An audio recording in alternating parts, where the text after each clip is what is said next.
السلام علیکم ورحمۃ اللہ وبرکاتہ۔ محترم ناظرین، قربانی کے کچھ مسائل آپ کی خدمت میں پیش کرتا ہوں۔ عزیز دوستو، جو شخص قربانی کر سکتا ہے اس کو قربانی کرنے میں کوئی کوتاہی نہیں کرنی چاہیے۔ آپ صلی اللہ علیہ وسلم مدینہ منورہ میں قربانی کرتے رہے، باوجود اس کے کہ آپ صلی اللہ علیہ وسلم کے گھر میں قلت طعام کی وجہ سے کئی مہینے تک چولہا نہیں جلتا تھا۔ عزیز دوستو، قربانی واجب ہے۔ اللہ رب العزت ارشاد فرماتا ہے فَصَلِّ لِرَبِّكَ وَانْحَرْ، آپ اپنے رب کے لیے نمازیں پڑھیں اور قربانی کریں۔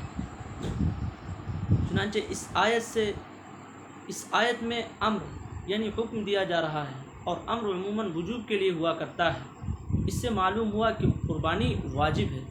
عزیز دوستو، قربانی کس پر واجب ہے؟ ہر صاحب استطاعت کو چاہیے، ہر صاحب مال والے کو چاہیے کہ وہ قربانی کرنے میں کوئی کوتاہی نہ کرے۔ لہذا جو شخص وسعت کے باوجود قربانی نہیں کرتا ہے، آپ صلی اللہ علیہ وسلم نے اس کے بارے میں ارشاد فرمایا کہ جو شخص قربانی کی وسعت رکھتا ہو، قربانی کرنے کا استطاعت رکھتا ہو، اور وہ قربانی نہ کرے تو وہ ہماری عیدگاہ کے قریب نہ آئے۔ اللہ کے رسول صلی اللہ علیہ وسلم کے اس فرمان سے واضح طور پر معلوم ہوا کہ قربانی کے وجوب کے لیے صاحب وسعت کا ہونا ضروری ہے۔ البتہ مسافر پر قربانی واجب نہیں، جیسا کہ حضرت علی کرم اللہ وجہہ کا قول ہے کہ مسافر پر قربانی واجب نہیں۔ قربانی کے لیے جانور، بکرا، بکری، بھیڑ، دمبا، گائے، بھینس، اونٹ، یہ سب جانور قربانی کے لیے ذبح کیے جا سکتے ہیں۔ قرآن کریم میں 8 جانوروں کا تذکرہ ہے، 2 بھیڑوں میں سے، 2 بکریوں میں سے، 2 گایوں میں سے اور 2 اونٹ میں سے۔ بھینس کی قربانی جائز ہے، اس لیے کہ وہ گائے کی ایک قسم ہے، گائے کی ایک قسم میں سے ہے۔ عزیز دوستو، جانور کی عمر، بکرا، بکری، بھیڑ، دمبا، ان سب کی عمر 1 سال کا ہونا ضروری ہے۔ اسی طریقے سے گائے اور بھینس 2 سال کا ہونا ضروری ہے، اور اونٹ 5 سال کا ہونا ضروری ہے۔ قربانی کے جانور میں شرکا کی تعداد،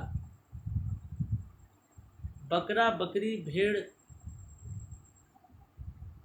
اس میں ایک آدمی کی طرف سے کفایت ہوتی ہے، جیسا کہ حضرت عبداللہ بن عمر رضی اللہ تعالیٰ عنہ کا قول ہے کہ بکری ایک آدمی کی طرف سے کفایت ہوتی ہے۔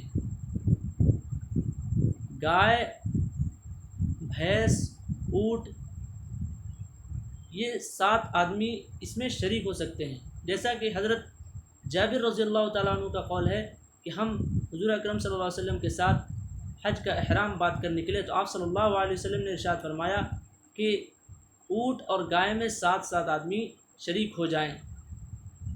عزیز دوستو، قربانی کرنے والا ناخن اور اپنے بال کٹوائے یا نہ کٹوائے۔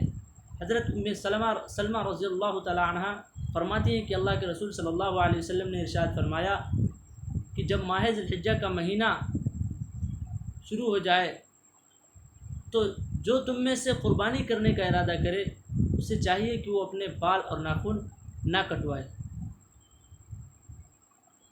عزیز دوستو، اس حدیث اور دیگر احادیث سے معلوم ہوا کہ قربانی کرنے والے کے لیے مستحب ہے کہ جب ماہ ذی الحجہ کا چاند نظر آ جائے اس کے بعد اس کو چاہیے، جو قربانی کرنے کا ارادہ کرے اس کو چاہیے کہ وہ اپنے بال اور ناخن نہ کٹوائے۔